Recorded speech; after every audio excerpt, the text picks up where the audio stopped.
আসসালামু আলাইকুম সবাইকে আবারও স্বাগতম খুঁটিনাটি রান্নাঘরের আরও একটি নতুন রেসিপিতে।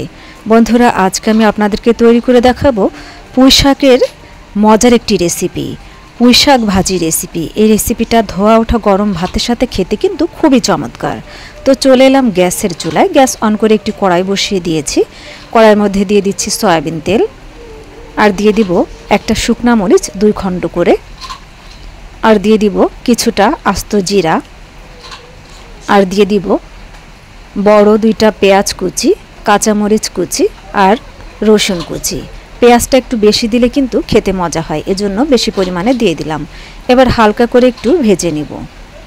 তো দেখুন হালকা করে ভাজা হয়ে গিয়েছে। কেটে ধুয়ে রাখা পুঁইশাক দিয়ে দিলাম।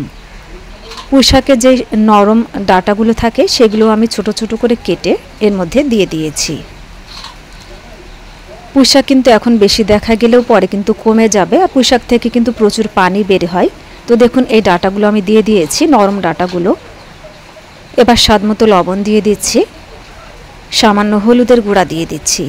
এতে কিন্তু এক্সট্রা কোনো পানি আমি যোগ করব না। এই পুঁইশাক থেকে যে পানিটা বের হবে সেই পানিতেই কিন্তু ভাজিটা হয়ে যাবে। তো দেখুন নেড়েচেড়ে আমি উল্টিয়ে পাল্টিয়ে নেড়েচেড়ে দিচ্ছি। গ্যাসের জালটাকে কিন্তু মিডিয়ামে রেখেছি। তো বন্ধুরা, আমার আজকের রেসিপি আপনাদের কাছে যদি ভালো লেগে থাকে অবশ্যই একটি লাইক দিতে ভুলবেন না। রেসিপিটি কেমন লাগলো অবশ্যই কমেন্ট করে জানাতেও কিন্তু ভুলবেন না। তো দেখুন ওলট পালট করে নাড়াচাড়া করে দিচ্ছি। এর থেকে কিন্তু অনেকটাই পানি বের হবে। এবার দিয়ে দিচ্ছি চিংড়ি শুটকি মাছ। চিংড়ি শুটকি মাছগুলোকে খুব ভালোভাবে ধুয়ে এর মধ্যে দিয়ে দিলাম। শুটকি মাছে কিন্তু প্রচুর পরিমাণে ময়লা থাকতে পারে, এজন্য ভালোভাবে ধুয়ে এর মধ্যে দিয়ে দিয়েছি। এবার চিংড়ি শুটকি মাছ দিয়েও আমি খুব ভালোভাবে উল্টিয়ে পাল্টিয়ে নাড়াচাড়া করে দিচ্ছি।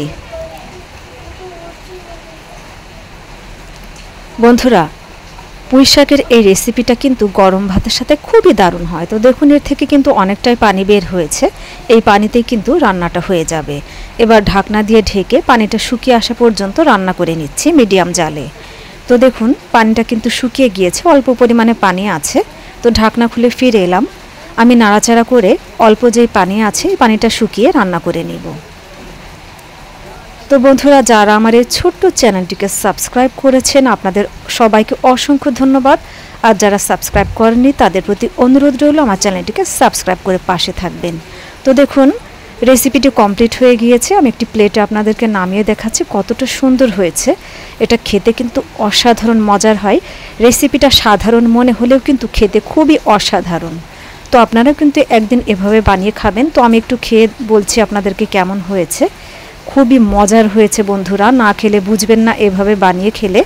তো বন্ধুরা, আজ আর নয়, আবারও দেখা হবে অন্য কোনো দিন নতুন কোনো রেসিপি নিয়ে। আল্লাহ হাফেজ।